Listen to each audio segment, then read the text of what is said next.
और चलते चलते भैया मंदाकिनी जी के तट पर पहुंचे, चित्रकूट। इधर राम जी सवेरे जगे चित्रकूट में, तो सीता मैया ने कहा, प्रभु मैंने स्वप्न देखा है, भोर बेला में भरत जी आए हैं, पूरी समाज के साथ माताएं आई हैं। प्रभु सपने में माताओं की मांग में सिंदूर नहीं दिखाई पड़ा। राम जी विह्वल हो गए, कहे भोर बेला का स्वप्न कहीं सत्य न हो जाए।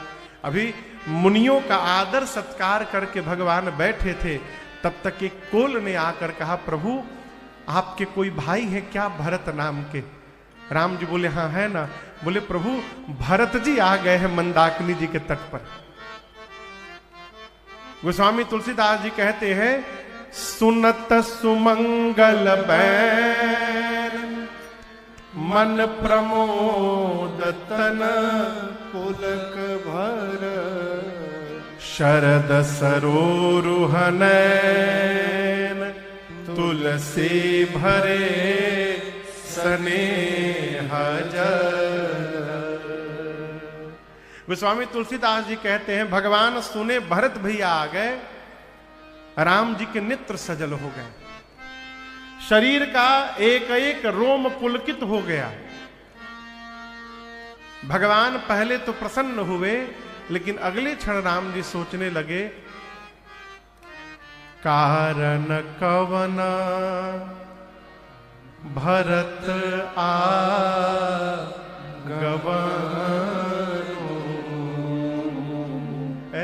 राम जी क्या सोचने लगे, भरत जी यहां क्यों आ गए?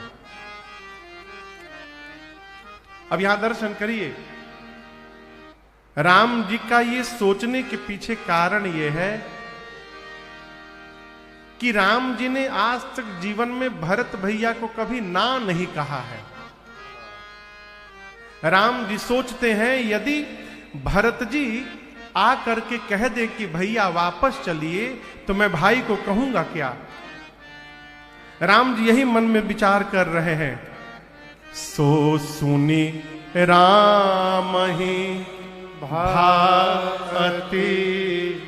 सोचू, इत पितु बच इत बंधु सखो। मैं पिताजी के वचन का पालन करूंगा कि भाई के प्रेम का निर्वाह करूंगा, मैं करूंगा क्या? और यहां एक निवेदन करूं, मेरे महाराज श्री कहते हैं, बाबू जीवन में जब व्यवहार करने में कठिनाई आने लगे तो स्वभाव का चिंतन करना चाहिए। जिसके साथ बहुत दूर तक चलना है उसके स्वभाव का चिंतन करना चाहिए। क्यों? एक बार स्वभाव यदि समझ में आ जाए फिर जीवन भर व्यवहार करने में कठिनाई नहीं होती है? राम जी ने भरत भैया के स्वभाव का चिंतन किया और जैसे स्वभाव का चिंतन किया भगवान प्रसन्न हो गए। मन में सोचे, मैं व्यर्थ में चिंता कर रहा हूं, मेरे भरत जी का तो स्वभाव है वो मेरे कहने में रहते हैं। भरत कहे महू साधु सयाने, मेरे भरत सज्जन हैं, सयाने हैं, मेरे कहने में रहते हैं। कल भी भरत वही करेंगे जो उनके भैया राम कहेंगे, कोई बात नहीं, आने दिया जाए। राम जी मन में प्रसन्न हो गए, लेकिन थोड़ी देर पहले राम जी के मुख पर जो चिंता की रेखा थी, उस रेखा को देखकर लक्ष्मण जी आवेश में आ गए, निकाल लिए धनुष, बाण चढ़ा दिए, खींच लिए बाण, बोले मार दूंगा। राम जी बोले किसको मार दोगे? बोले भरत शत्रुघ्न को मार दूंगा। आपको एक अकेला जानकर वन में सेना लेकर चले आए युद्ध करने के लिए। लगता है भैया अयोध्या की सत्ता प्राप्त होने के बाद भरत को अभिमान हो गया है, मत हो गया। इतना गर्जे लक्ष्मण जी, आकाशवाणी भई। आकाशवाणी ने प्रशंसा की और उसके बाद धीरे से कहा, लक्ष्मण जी, बुद्धिमान व्यक्ति आवेश में आकर कोई व्यवहार नहीं करता है। सहसा करी पाछे पछिताही, कहां ही वेद बुध ते बुधन आए। ये बुद्धिमान व्यक्ति के लक्षण नहीं होते। राम जी बोले, क्या बोले? अयोध्या की सत्ता प्राप्त करके मेरे भाई को मद हो गया है। जिसमें दूध गर्म करते हैं उसको क्या बोलते हैं? पतीला। पतीला बोलते हैं ना। पतीले में दूध रखा हो, सिरका जानते हैं? सिरका आप लोग, सिरका को अंग्रेजी में क्या बोलते हैं? विनेगर बोलते हैं ना। हाँ, यदि पतीले के दूध में विनेगर का 2 बूंद पड़ जाए सिरके का, क्या होगा? दूध क्या होगा? फट जाएगा। अच्छा आप बताओ, वही सिरके का 2 बूंद दूध के समुद्र में पड़ जाएगा तो क्या होगा? कहिए। दूध का समुद्र फट जाएगा। कहिए। 2 बूंद नहीं, 10 लीटर पड़ी जाए, 100 लीटर पड़ी जाए, लेकिन उसके बाद भी समुद्र फटने वाला नहीं है। राम जी कहते हैं, लक्ष्मण, जिस प्रकार सिरके के बूंद से समुद्र नहीं फट सकता दूध का, उसी प्रकार ये अयोध्या कौन सी सत्ता है? मेरे भाई भरत को ब्रह्मा विष्णु महेश की भी सत्ता प्राप्त हो जाए, उसके बाद भी मेरे भरत को अभिमान होने वाला नहीं है। ये मेरा विश्वास है। भरत भैया को भी, लक्ष्मण भैया को भी ग्लानि हुई अपने ऊपर कि मैंने भरत भैया में दोष का दर्शन कर लिया। इधर प्रातःकाल भरत भैया, शत्रुघ्न भैया, गुरुदेव भगवान एवं माताओं से विदा लेकर निषाद राज गुह के साथ राम जी से मिलने के लिए गए। निषाद राजगुह अगुवाई करके लेके जा रहे हैं और राम जी के आश्रम के बाहर, कुटिया के बाहर ले जाके खड़े होकर भरत जी को बोले, भरत जी देखिए वो आपके भैया उस बरगद के वृक्ष के चबूतरे पर बैठे हुए हैं। आपको बताऊं, आश्रम के भीतर एक विशाल बट वृक्ष था, बरगद का वृक्ष, और उस वृक्ष के नीचे चबूतरा था। चबूतरा समझते हैं ना, गोल बना रहता है। उसी चबूतरे पर राम जी और सीता मैया बैठे थे। नीचे लक्ष्मण जी बैठे हैं ऐसे हाथ करके। राम जी ने कुछ प्रश्न पूछा था और लक्ष्मण भैया उस प्रश्न का उत्तर दे रहे थे। आश्रम के द्वार से यह दृश्य दिखाई दे रहा है। निषाद राजगुरु ने भरत जी से कहा कि वो भैया बैठे, भीतर जाइए। भरत जी बोले, मैं भीतर नहीं जा सकता। और उसी द्वार पर खड़े होकर भरत जी अपने दोनों हाथों को ऊपर करके, और जैसे लाठी खड़े खड़े गिर जाए धरती पर, भरत भैया खड़े खड़े गिर पड़े। बोले मुख से, पाहिनाथ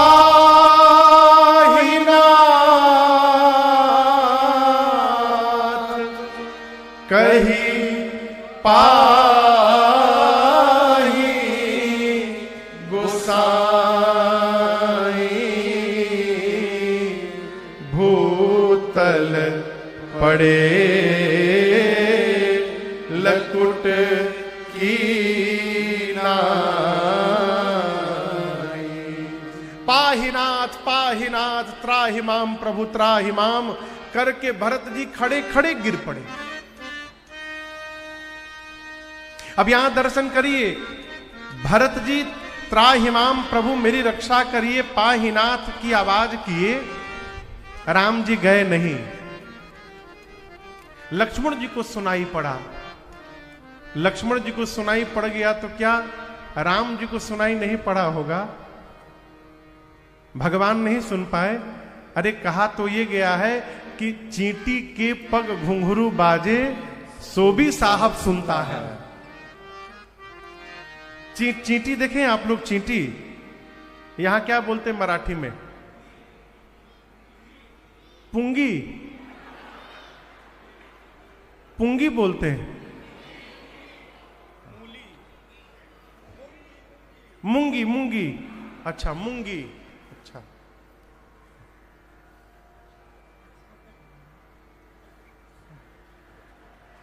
छोटी वाली को बोलते हैं कि बड़ी वाली को? अब बड़ी वाली को मूंगा, मूंगा।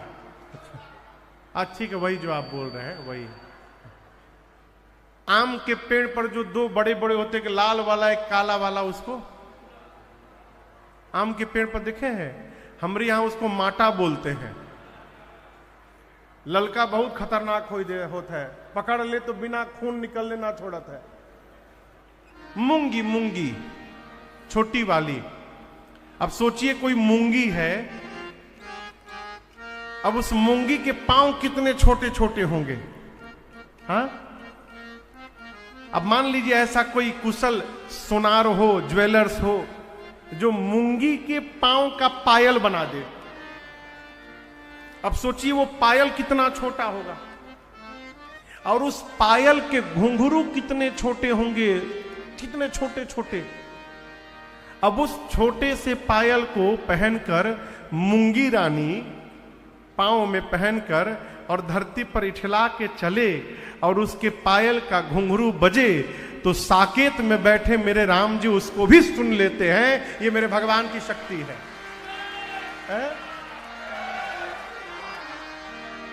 तो यहां भरत जी पुकार रहे और राम जी नहीं सुने। राम जी सुने हैं, लेकिन सुन के भी भगवान उठ नहीं रहे हैं। क्यों? राम जी मानो लक्ष्मण जी से कहना चाहते हैं, लक्ष्मण ये मेरे वही भाई है जो मुझे पुकार रहे हैं, जिनको आप धनुष पर बाण चढ़ाकर मारने जा रहे थे। अब जब तक लक्ष्मण आप नहीं कहोगे,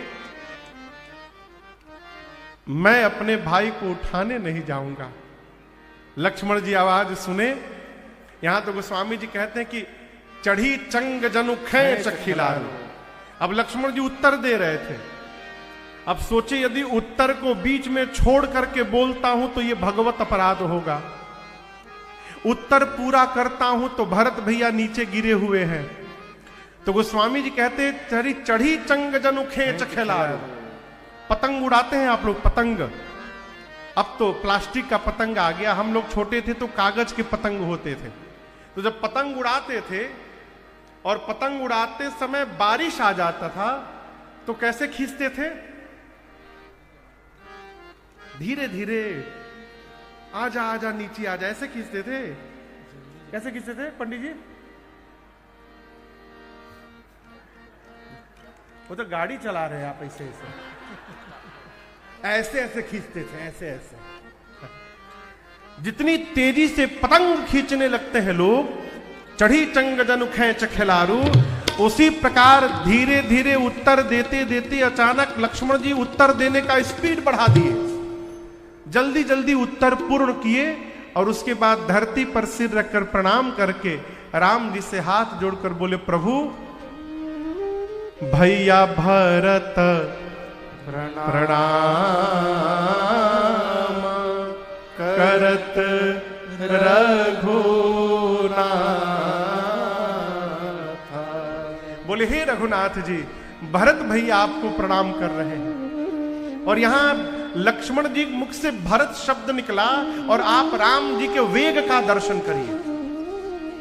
बाबा कहते हैं लक्ष्मण जी भरत का भ शब्द बोले तब तक राम जी उठ गए थे। लक्ष्मण जी के मुख से भरत का र निकलता तब तक राम जी जा चुके थे। और जब तक लक्ष्मण जी भरत का त बोलते तब तक राम जी भरत भैया के पास पहुंच गए थे।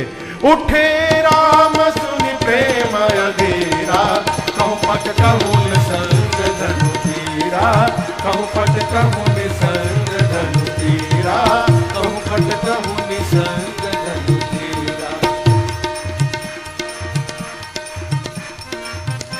राम जी जब उठे तो राम जी के शरीर का ये पटका, एक हाथ का धनुष, दूसरे हाथ का बाण और कमर का निसंग, ये चारों लक्ष्मण जी के पास गिर गए। क्यों गिर गए? भरत जी राम जी से मिलने आए तो तीर्थराज प्रयाग में 4 वस्तु छोड़ के आए थे, धर्म, अर्थ, काम और मोक्ष। राम जी 4 वस्तु छोड़ कर गए, पटका, धनुष, बाण और निशंग। जितना त्याग करके हम राम जी के लिए दौड़ेंगे, राम जी भी उतना त्याग करके हमारे लिए दौड़ पड़ेंगे। उठे राम सुनि प्रेम अधेरा, कहूं पट कहूं निसर्ग धनु तेरा, कहूं पट कहूं निसर्ग धनु तेरा, कहूं पट कहूं निसर्ग धनु तेरा। राम जी का पटका गिर गया लक्ष्मण जी के पास। पटके ने लक्ष्मण जी से पूछा, आपको पता है हम क्यों गिर गए? लक्ष्मण जी बोले, नहीं मालूम। पटके ने कहा, लक्ष्मण जी, राम जी जाकर भरत जी को उठाकर हृदय से लगाएंगे। यदि हम राम जी के शरीर पे रहते और राम जी भरत जी को हृदय से लगाते तो हम 2 भाइयों के बीच में दीवार बन जाते। लक्ष्मण जी, भाई जब भाई से मिले ना तो बीच में किसी को दीवार नहीं बनना चाहिए, इसलिए उठे राम सुनि प्रेम अधेरा, कहूं पट कहूं निसर्ग धनु तेरा, कहूं पट कहूं निसर्ग धनु तेरा, कहूं पट कहूं निसर्ग धनु तेरा। धनुष बाण लक्ष्मण जी से बोले, लक्ष्मण जी आप तो धनुष पर बाण चढ़ाकर भरत जी को मारने जा रहे थे, परंतु देखिए राम जी गए तो हम नीचे गिर गए। भरत जी, भाई भाई से मिलता है तो हथियार लेकर नहीं मिलता है। भाई जब भाई से मिलता है तो प्रेम से भरा अपना हृदय लेकर के मिलता है। इसलिए उठे राम सुनि प्रेम अधेरा, कहूं पट कहूं निसर्ग धनु तेरा, कहूं पट कहूं निसर्ग धनु तेरा, कहूं पट कहूं निसर्ग धनु तेरा, कहूं पट कहूं निसर्ग धनु तेरा। राम जी भरत जी के पास गए। भरत जी गिरे हुए हैं, राम जी उठा रहे हैं, लेकिन आप दर्शन करिए, बरबस लिए उठा। भरत भैया उठ नहीं रहे हैं। एक महात्मा कह रहे थे कि महाराज, भरत जी अब कैकेयी को मां नहीं बोलते हैं। भरत भैया मां कैकेयी को मां नहीं बोलते। आपको बताऊं, लक्ष्मण जी जब राम जी के साथ चलने को तैयार हुए अयोध्या में, तो राम जी ने कहा कि जाओ मां सुमित्रा से विदा मांग करके आओ। चाचा जी, तो लक्ष्मण जी सुमित्रा मैया के पास जा तो रहे हैं, लेकिन मन में चिंतित हैं, कहीं मां मना न कर दे हमको जाने से। गए, प्रणाम किए। मां ने पूछा, उदास क्यों हो लक्ष्मण? लक्ष्मण जी ने पूरी बात बताई और कहा, मां मैं भी भैया के साथ जाना चाहता हूं। भैया अयोध्या छोड़ के वन में जा रहे हैं। तो ये सुनकर सुमित्रा मैया मुस्कुराई, बोली, लक्ष्मण, राम कभी अयोध्या का त्याग नहीं कर सकता। लक्ष्मण जी बोले, भैया तैयार होके खड़े हैं मां, मेरे पहुंचने के साथ ही निकल जाना है, जा रहे हैं। मां बोली, असंभव, राम कभी अयोध्या छोड़ ही नहीं सकते। लक्ष्मण जी बोले, अब कैसे समझाऊं तुमको? मां बोली, तुम नहीं समझ पा रहे हो। मैया ने प्रश्न किया लक्ष्मण जी से, ये बताओ सूर्य किस दिशा में निकलते हैं? आप लोगों को पता है इसका उत्तर? हाँ, सूर्य किस दिशा में निकलते हैं? जोर से कहिए। उत्तर पूरब। जोर से कहिए, पूरब। आपका ये उत्तर सही नहीं है। सूर्य पूरब में नहीं निकलते हैं। सूर्य जिधर निकल जाते हैं उसी को पूरब कह दिया जाता है। पूर्व दिशा से सूर्य का पता नहीं चला है, सूर्य से पूर्व दिशा का पता चलता है। मां ने कहा, उसी प्रकार लक्ष्मण, राम अयोध्या में नहीं रहते हैं, राम जहां रहते हैं उसी को अयोध्या कहा जाता है। कल से वो वन ही अयोध्या कहलाएगा। जाओ, लेकिन मेरी एक बात सुनते जाओ लक्ष्मण।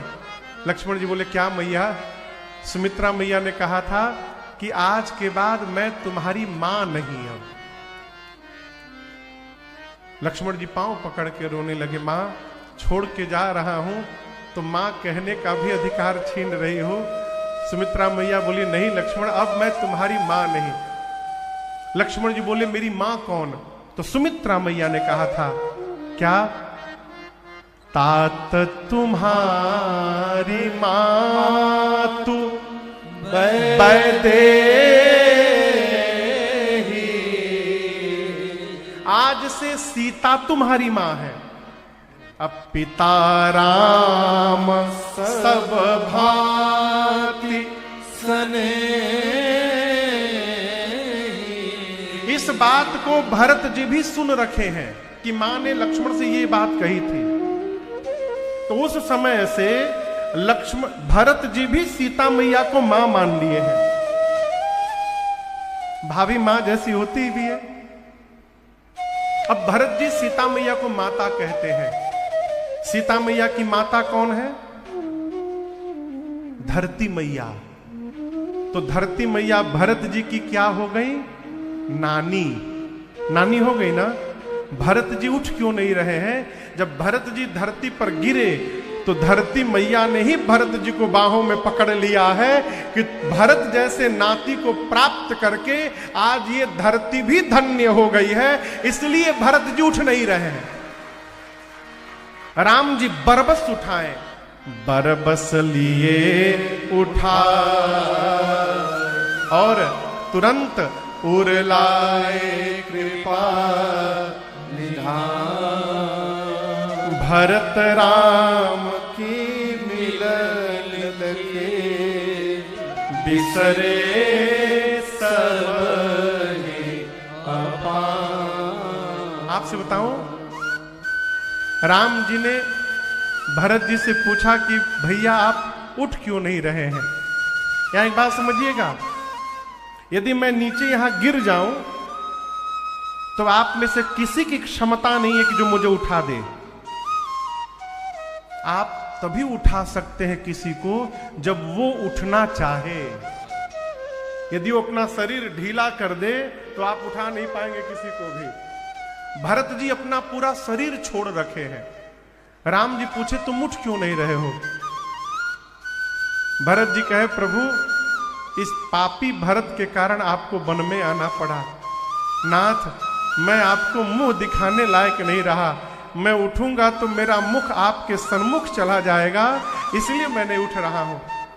राम जी ने कहा, मैं मुख नहीं देखूंगा, लेकिन जब तक आपको हृदय से नहीं लगाऊंगा मेरे हृदय का ताप समाप्त नहीं होगा भाई।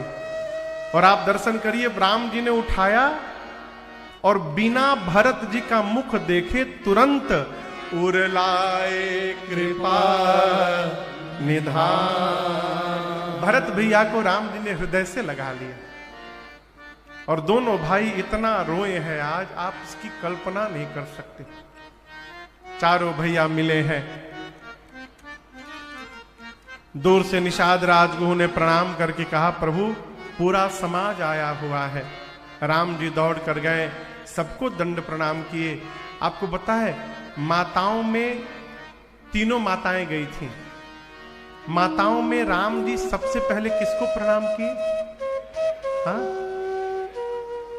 आज का जीव देखेगा भी नहीं है? गोस्वामी जी कहते, प्रथम राम भेंटी कह के। क्या किया राम जी ने? भेंटी कह के। भेंटी समझते हैं? भेंटना मने, हाँ, भेंटना मने गले लगाना। भेंटना मने राम जी मां को गले नहीं लगाए। राम जी तो मां कैकेयी को दंडवत किए थे केवल। मां घूंघट में थी। जैसे राम जी कैकेयी मैया को दंडवत किए और मां ने घूंघट में से नीचे राम को देखा, कैकेयी मैया ही अपने को नहीं रोक पाई और राम जी को उठाकर मां ने अपने गले लगा लिया है। और आप दर्शन करिए, आप जब किसी के गले लगते हैं, आप जब किसी के गले लगते हैं तो सामने वाला का कान आपके मुख के पास चला जाता है, हो जाता है ना, और सामने वाले के कान पर आपका मुख चला जाता है। राम जी गले लगाए मां को, और गले लगाकर मां ने से पूछा, मां कैसी हो मेरी मां?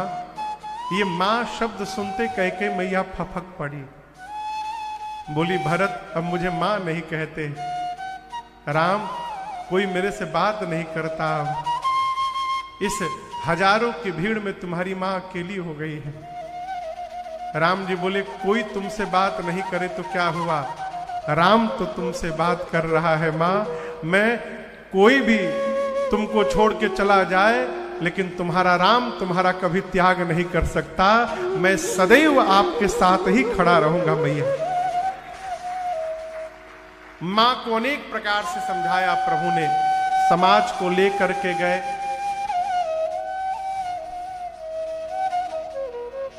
जाते जाते गुरुदेव भगवान ने श्रद्धांजलि सभा बिठाई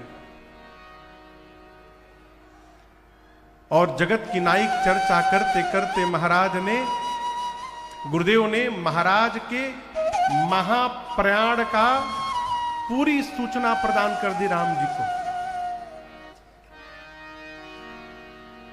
यहां गोस्वामी तुलसीदास जी कहते हैं कि मरण हेतु निज नेह विचारी, भे अति विकल धीर धूरधारी।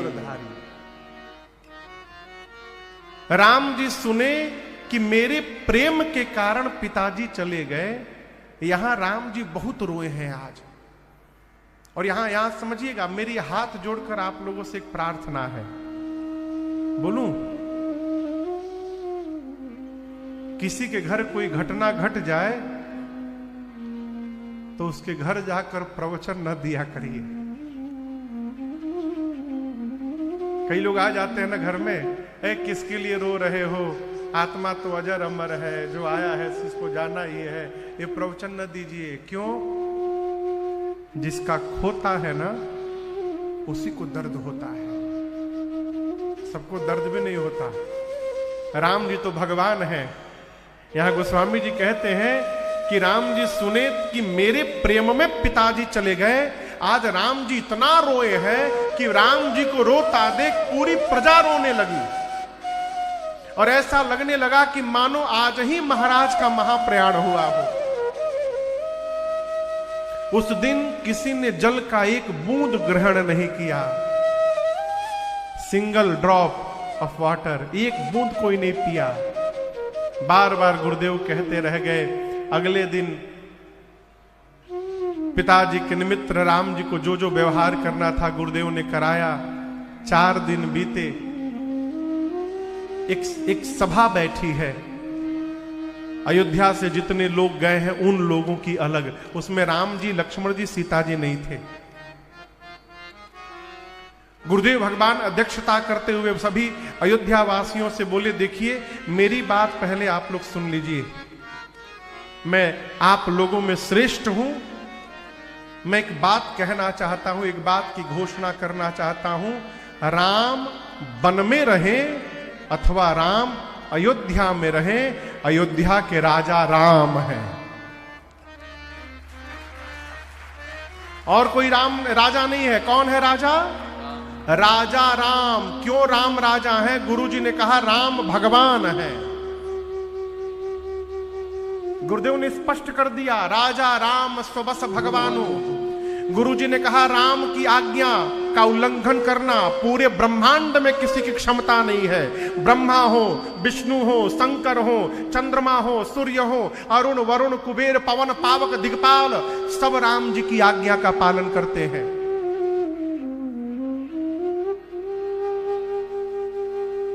कहिए, आप लोग मिलकर कहिए, मैं राम से क्या कहूं? भरत जी बोले, गुरुदेव आप उपाय बताइए।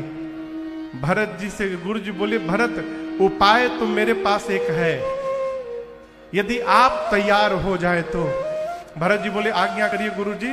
गुरु जी बोले, भरत यदि आप और शत्रुघ्न दोनों भाई 14 वर्ष वन में रहने को यदि तैयार हो जाए तो मैं राम लक्ष्मण सीता को लेकर अयोध्या चला जाऊंगा वापस। वो स्वामी जी कहते हैं भरत जी ये वाक्य सुनते नाचने लगे, कहे गुरुदेव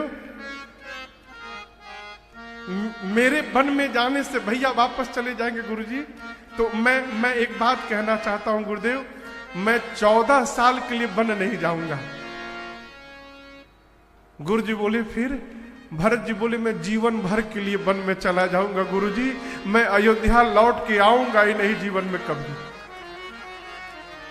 कानन कराऊं जन्म भर बासु,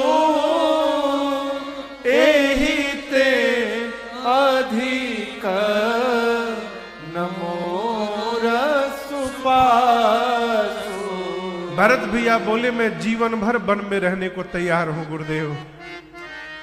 गुरु जी की मति हेरा गई, अब क्या कहे। राम जी के पास ले जाकर गुरु जी ने कहा राम, भरत स्नेह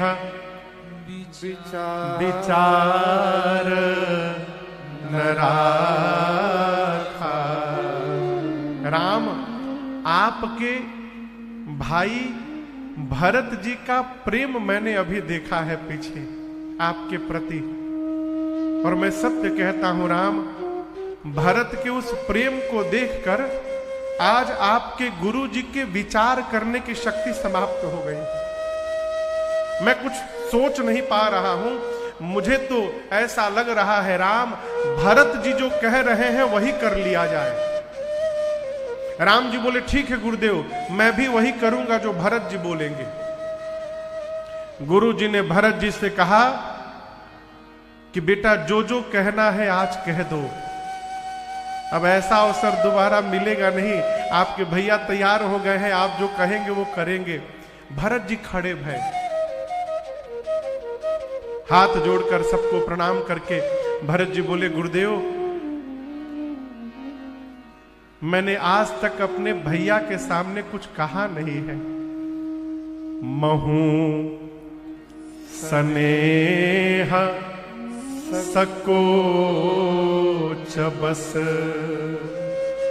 प्रेम और संकोच के कारण मैं आज तक इनके सन्मुख कही न बैठ,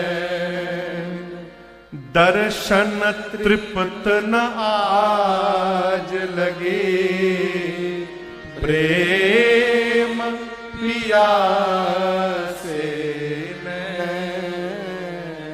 कहा किस अंग से जाता है? मुख से।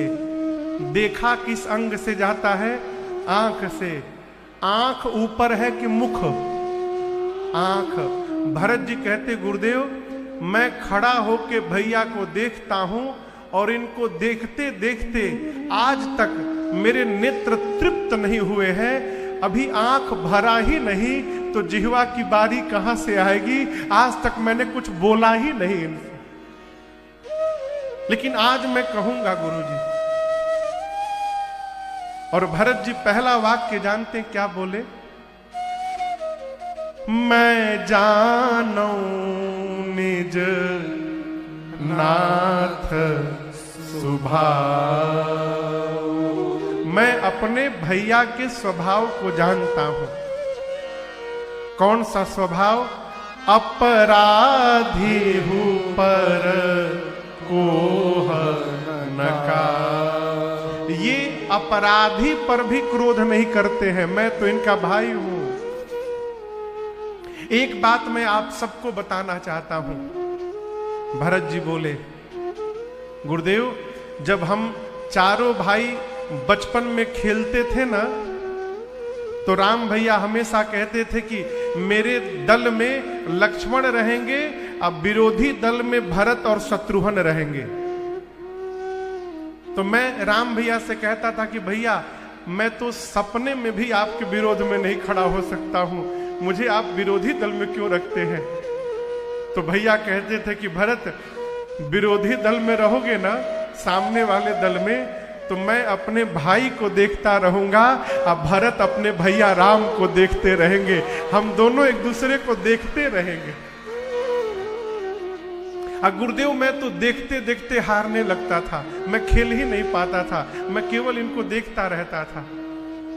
और आपको एक भीतर की बात बताऊं गुरुजी, इस पापी भरत को जिताने के लिए मेरे राम भैया स्वयं हार जाया करते थे। हारे हु खेल जिता वही मोही, और मुझे जिताकर पूरी अयोध्या में दौड़ दौड़ के कहते थे कि मेरा भरत मेरे से भी अच्छा खेलने लगा है, आज मेरे भरत ने मुझे हरा दिया है। इतना प्रेम मुझे मेरे भैया करते हैं। न जाने किसकी नजर लग गई गुरुदेव, मेरे कारण मेरे प्रभु को वन में आना पड़ गया। गुरु जी ने समझाया, राम जी ने समझाया, भरत जी ने कहा प्रभु आप एक काम करिए, लक्ष्मण को वापस करके मुझे साथ में रख लीजिए, नहीं तो आप तीनों वापस चले जाइए, मैं शत्रुघ्न हम दोनों वन में रह जाएंगे, और नहीं तो मैं लक्ष्मण शत्रुघ्न हम तीनों वन में रहने को तैयार हैं, आप मैया को लेकर के वापस चले जाइए। राम जी तनिक चिंतित हुए, भगवान को चिंतित देख भरत जी पांव पकड़ के बोले प्रभु मैंने जो जो कहा उसको भूल जाइए, मैंने कुछ नहीं कहा, अब कह रहा हूं। जेहि विधि प्रभु प्रसन्न मन हो, करुणा सागर कीजिए सोई। प्रभु जैसे आपका मन प्रसन्न हो आप वो करिए। राम जी कुछ कहते, इससे भी जनक जी महाराज पूरे समाज के साथ आ गए। राम जी ने स्वागत करके उचित स्थान दिया है। 2 दिन बाद रात्रि में सीता जी की मां सुनैना जी कौशल्या जी के पास गईं। कौशल्या जी ने कहा कि आप जनक जी से कहिए महाराज ऐसा कुछ करें कि राम लक्ष्मण को छोड़ के भरत को अपने साथ में रख ले।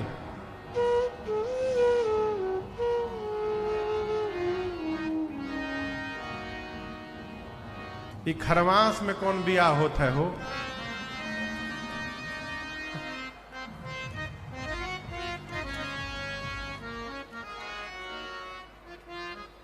भगवान ने मालिक है हो।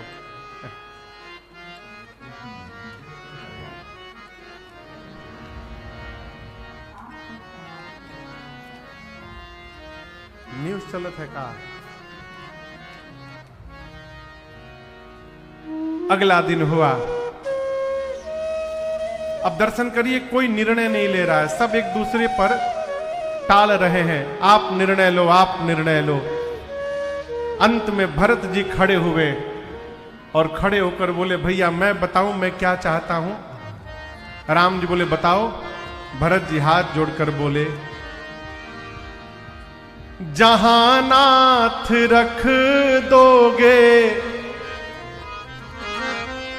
जहां नाथ रख दोगे वहीं मैं रहूंगा, जहां ले चलोगे वहीं मैं चलूंगा, जहां ले चलोगे वहीं मैं चलूंगा, जहां नाथ रख दोगे, जहां नाथ रख दोगे वहीं मैं रहूंगा, जहां ले चलोगे वहीं मैं चलूंगा, जहां ले चलोगे वहीं मैं चलूंगा।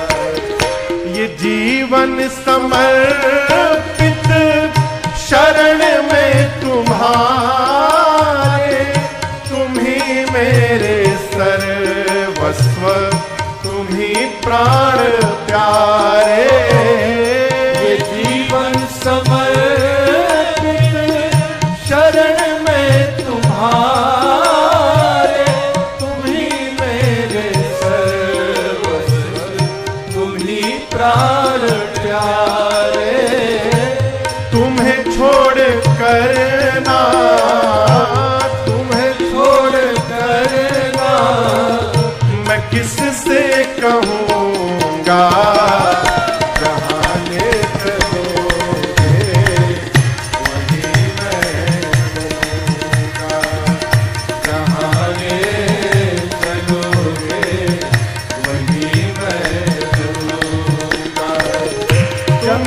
छोड़ करना, तुम्हें छोड़ करना मैं किससे कहूँगा, जहाँ ले चलोगे वही मैं चलूँगा, जहाँ ले चलोगे वही मैं चलूँगा।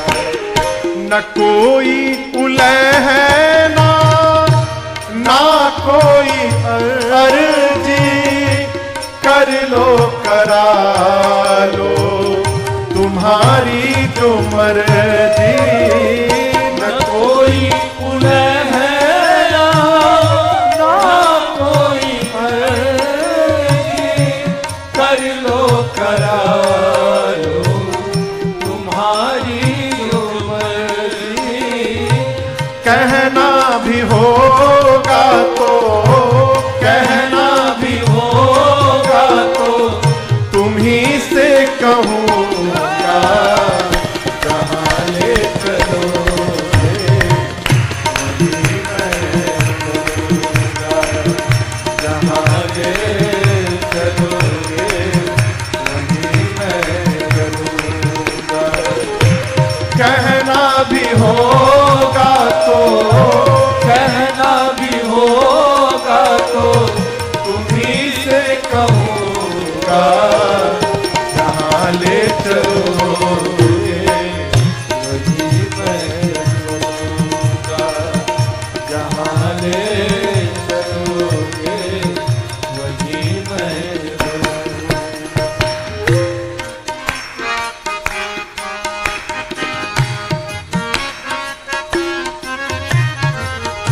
दयानाथ दयनीय है मेरी अवस्था, दयानाथ दयनीय है मेरी अवस्था, तुम्हारे ही हाथ मेरी है सारी व्यवस्था, तुम्हारे ही हाथ मेरी है सारी व्यवस्था। सहाओगे नाथ जो भी, सहाओगे नाथ जो भी, खुशी से सहूँगा, जहाँ ले चलोगे वही मैं चलूँगा, जहाँ ले चलोगे वही मैं चलूँगा। जहाँ नाथ रख दोगे, जहाँ नाथ रख दोगे वहीं मैं रहूँगा, जहाँ ले चलोगे वही मैं चलूँगा, जहाँ ले चलोगे वही मैं चलूँगा, वही मैं चलूँगा, वही मैं चलूँगा।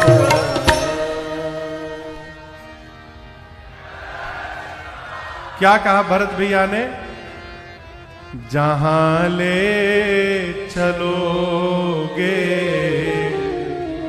वहीं मैं चलूंगा। राम जी ने भरत भैया को अपने बगल में बिठाया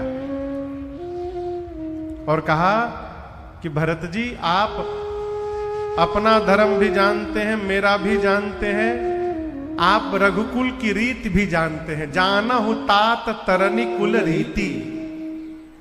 आप लोग रघुकुल की रीत जानते हैं? हाँ,